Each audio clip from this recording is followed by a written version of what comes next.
Di pondok ini saya belajar untuk tidak bergantung pada orang lain dan menyelesaikan masalah sendiri. Selama saya di pondok ini, saya lebih percaya diri dan lebih berani berbicara di depan orang banyak. Di pondok, sholat saya terjamin 5 waktu, tidak kayak di rumah dulu karena banyak yang bolong-bolongnya. Pondok ini kita diajarkan ilmu agama yang mendalam, adab, serta akhlak yang baik. Di pondok, saya mengalami perubahan. Yang tadinya saya sering bermain HP, sekarang saya sering membaca Quran di pondok. Di pondok ini, saya diajarkan bertanggung jawab, memegang amanah, belajar hidup sederhana, belajar hidup mandiri, serta diajarkan adab. Pelajaran hidup yang saya dapatkan dari pondok ini adalah terus mendorong diri untuk meningkatkan kualitas diri agar menjadi pribadi yang lebih baik dan bermanfaat bagi orang lain. Fastabiqul Khairat mengajarkan saya untuk berani berbicara di depan banyak orang dan belajar mandiri. Fastabiqul Khairat adalah tempat belajar yang mengajarkan kami untuk lebih percaya diri, mengajarkan kami untuk berbicara depan banyak orang, dan mengajarkan tentang rasa syukur dalam kehidupan. Makna pondok pesantren Fastabiqul Khairat bagi saya ialah rumah ketiga setelah orang tua dan rumah. Di pondok ini belajarnya mencari ilmu. Di sini saya belajar, di sini saya berjuang, di sini saya lelah, dan di sini saya bahagia. Makna pondok pesantren Fastabiqul Khairat ini bagi saya, pondok pesantren Fastabiqul Khairat ini mencetak santri yang jenius di akal dan kuat di fisik untuk sebagai bekal akhir zaman ini. Fastabiqul Khairat adalah pondok yang mencetak anak-anak akhir zaman yang berguna untuk masyarakat, mempunyai ilmu, adab, dan mempunyai mental yang tahan banting. Fastabiqul Khairat adalah lembaga pendidikan yang mengajarkan tentang arti kemandirian, ketabahan, serta kesabaran.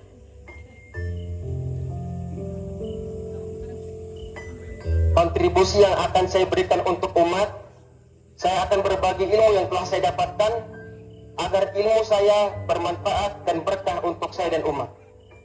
Kontribusi yang ingin saya berikan kepada umat, tentunya saya ingin selalu melibatkan diri dalam keseharian masyarakat agar dapat menjadi manfaat dan memberikan pengaruh yang baik bagi umat.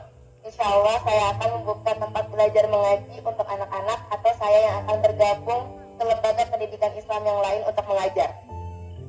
Saya akan mengajarkan anak-anak sekitar kampung saya mengaji, menghafalkan Al-Quran, serta pengetahuan ilmu agama lainnya. Insya Allah saya akan mengajarkan anak-anak mengaji di sekitar rumah dan juga menghafalkan ilmu sebagai bentuk implementasi atas ilmu yang sudah saya dapatkan selama menempuh pendidikan di pondok pesantren Fastabiqul Khairat. Insya Allah saya akan mengajarkan mengaji di dekat rumah saya. Saya akan membagikan ilmu agama yang saya dapat di pondok agar sekiranya bermanfaat untuk orang lain dan menjadi bekal di dunia dan akhirat.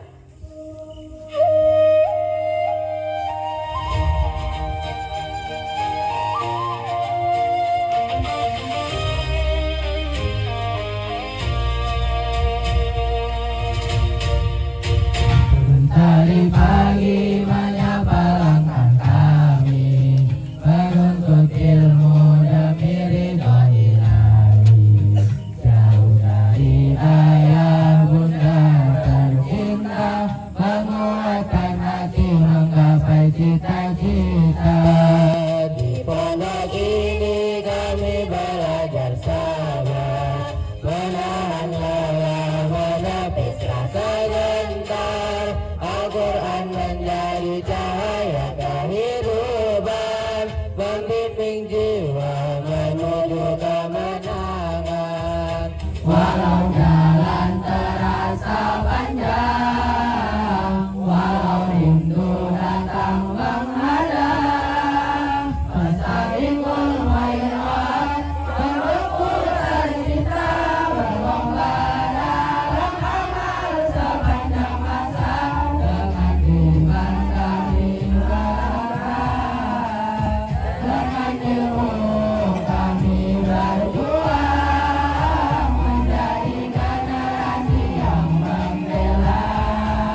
yang indah.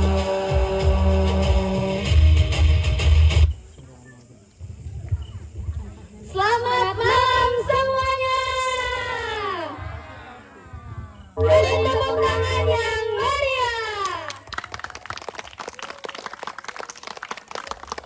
Bagaimana kabarnya Bapak, Ibu, dan teman-teman sekalian? Masya Allah, Alhamdulillah baik. Wah, ramai banget nih yang udah ngumpul di acara. Kira-kira di acara apa nih, Tiara? Acara apa ya?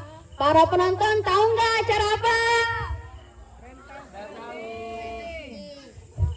Ya benar, di acara pentas seni Akbar Pondok Pesantren Fastabiqul Khairat 2026.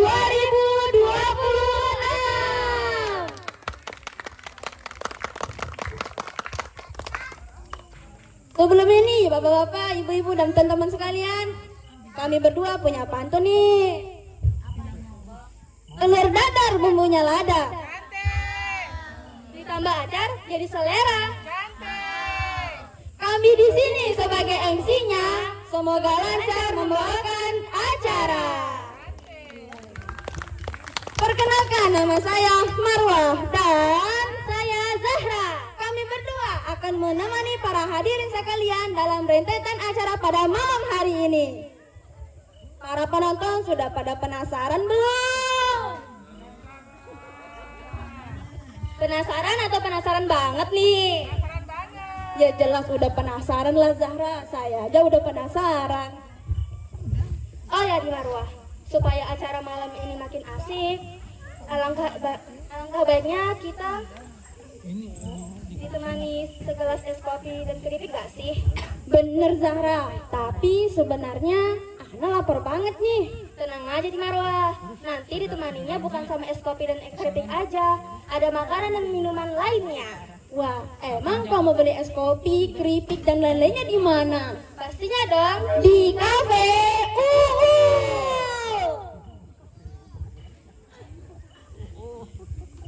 Bagaimana kalau kita langsung lanjut aja nih Timarwa ke acara berikutnya?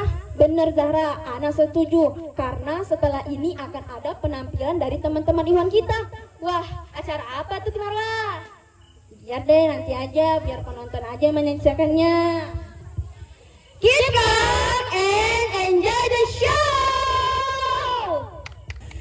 Tahun demi tahun, negeri yang kaya akan rempah, hutan, dan lautan ini harus hidup dalam belenggu penjajahan.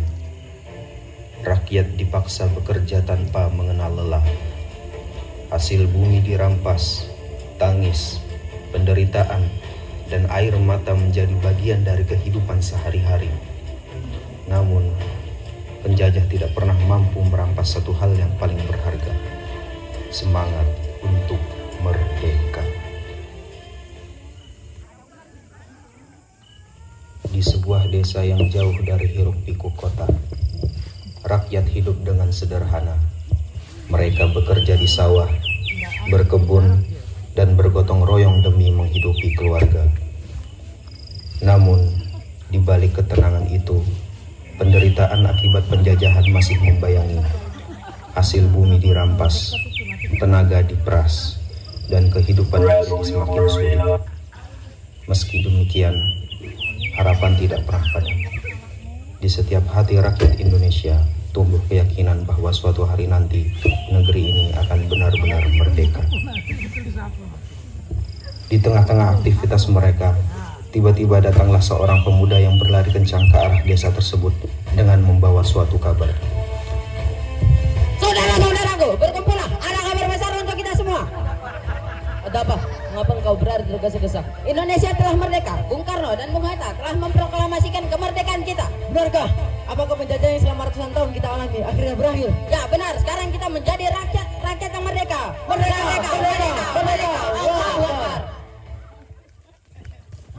Proklamasi. Pada tanggal 17 Agustus 1945, bangsa Indonesia memproklamasikan kemerdekaannya. Tangis haru dan rasa syukur menyelimuti seluruh penjuru negeri. Setelah ratusan tahun hidup di bawah penjajahan, akhirnya Indonesia berdiri sebagai bangsa yang merdeka dan berdaulat. Namun, kebahagiaan itu belum berlangsung lama. Kemerdekaan yang baru saja diraih masih menghadapi ujian yang sangat berat. Penjajah Belanda belum rela melepaskan Indonesia. Dengan membonceng pasukan sekutu, mereka kembali datang untuk merebut tanah air yang telah diproklamasikan merdeka. Indonesia mengaku bahwa mereka telah merdeka. Akan tetapi, negeri ini sangat berharga untuk dilepaskan. Siap, beritahu Komandan. Sambil kembali oleh Indonesia ini, tangkap para pemimpinnya dan serang bawahan mereka. Siap, Komandan. Pemimpinnya dan serang bawahan mereka. Siap, Komandan. Kabar kedatangan kembali penjajah Belanda membuat suasana di berbagai penjuru Indonesia berubah menjadi tegang. Rakyat yang baru saja merasakan nikmatnya kemerdekaan kini harus kembali bersiap menghadapi ancaman penjajahan. Di tengah keadaan yang genting itu, hadirlah seorang panglima yang menjadi tumpuan harapan seluruh bangsa. Meskipun tubuhnya digerogoti penyakit paru-paru, semangatnya tidak pernah surut. Dengan tongkat di tangan dan keyakinan kepada Allah di dalam hati, ia memimpin langsung perjuangan rakyat Indonesia. Jenderal, pasukan kita siap menerima perintah. Bagaimana keadaan rakyat? Mereka mendukung perjuangan kita, Jenderal. Walaupun hidup dalam kesulitan, mereka tetap membantu para pejuang. Itulah kekuatan bangsa ini, persatuan antara rakyat dan para pejuang. Namun, Jenderal, Belanda memiliki senjata lebih lengkap daripada kita. Saudaraku, jangan pernah mengukur kemenangan hanya dari jumlah senjata. Semangat sejarah membuktikan bahwa semangat dan keyakinan seringkali mengalahkan kekuatan yang lebih besar. Kami akan mempertahankan kemerdekaan sampai titik darah penghabisan. Ingatlah, kita tidak berperang untuk mencari kemuliaan pribadi. Kita berperang agar anak cucu bangsa ini dapat hidup merdeka. Siap, Jenderal.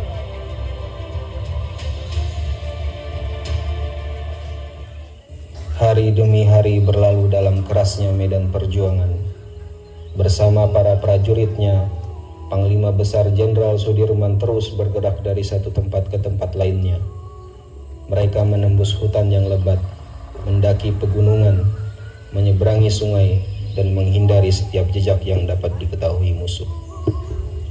Menjelang senja, setelah menempuh perjalanan yang panjang, rombongan akhirnya berhenti sejenak di sebuah hutan yang rimbun. Di bawah rindangnya pepohonan, mereka beristirahat sambil menyusun kembali strategi perjuangan. Suasana tampak tenang, hanya terdengar desir angin dan suara burung dari kejauhan. Namun tiba-tiba saja, Jenderal, Belanda datang menyerang dari arah utara. Kita tenang, kita telah berpikir kepada Allah. Katakan di kalian. Jenderal, temukan, bantu mereka, dan jaga satupun saudara kita.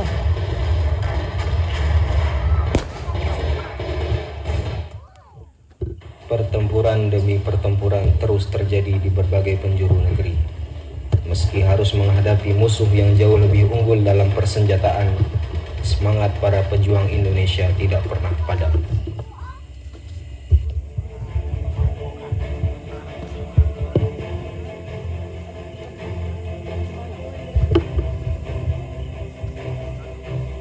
Jenderal Sudirman, keadaan bangsa ini semakin sulit. Saya memahami hal itu, Bung Karno. Belanda terus berusaha menekan Indonesia. Mereka ingin menganggap bahwa republik ini telah runtuh. Bung Karno, Bung Hatta, selama masih ada yang mencintai negeri ini, Republik Indonesia tidak akan pernah runtuh. Anda benar. Pengorbanan kita harus memiliki pengorbanan yang sangat besar. Bung Karno, kemerdekaan memang tidak diberikan secara cuma-cuma. Ia harus diperjuangkan dengan keberanian dan kesabaran. Anda benar. Mari kita memperjuangkan bangsa ini bersama-sama. Siap, Bung Karno.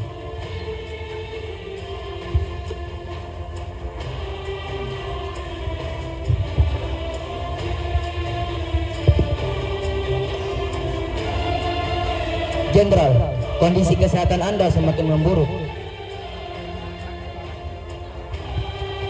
Bagaimana mungkin aku beristirahat ketika bangsaku masih berjuang? Akan tetapi Jenderal sedang sakit paru-paru. Tubuh ini mungkin lemah, tetapi semangat perjuangan tidak boleh lemah. Kami khawatir terhadap keselamatan Jenderal. Saudaraku, keselamatan pribadi tidak ada artinya jika bangsa ini kehilangan kemerdekaannya. Ingatlah, pejuang sejati bukanlah mereka yang tidak pernah takut. Pejuang sejati adalah mereka yang terus melangkah meskipun rasa takut ada dalam dirinya. Siap, Jenderal.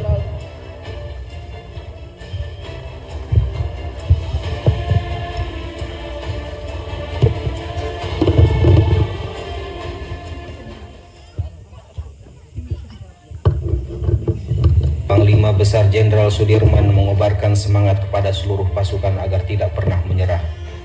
Baginya, selama merah putih masih berkibar, selama rakyat masih percaya kepada kemerdekaan, perjuangan harus terus dilanjutkan.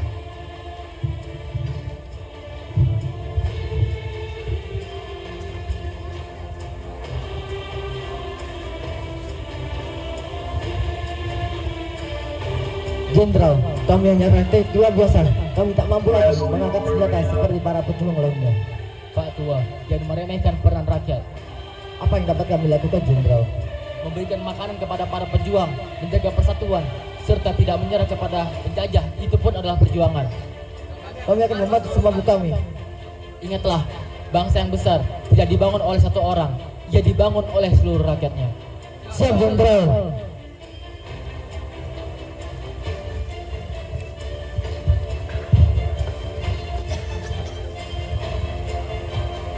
Terima kasih, Jenderal. Berkat Anda, negara ini, bangsa ini kembali merdeka kembali. Perjuangan kalian telah menjaga kemerdekaan Indonesia. Bung Karno, Bung Hatta, jangan berterima kasih kepada saya seorang. Berterima kasihlah kepada seluruh rakyat Indonesia yang telah berjuang dan berkorban.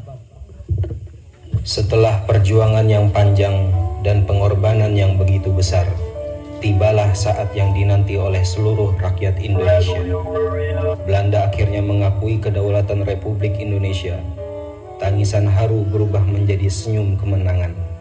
Pengorbanan pahlawan tidak pernah sia-sia. Wahai generasi muda Indonesia, tugas kalian saat ini bukanlah lagi mengangkat senjata. Isi kemerdekaan dengan ilmu pengetahuan. Isi kemerdekaan dan kerja keras dan kejujuran. Jaga persatuan bangsa.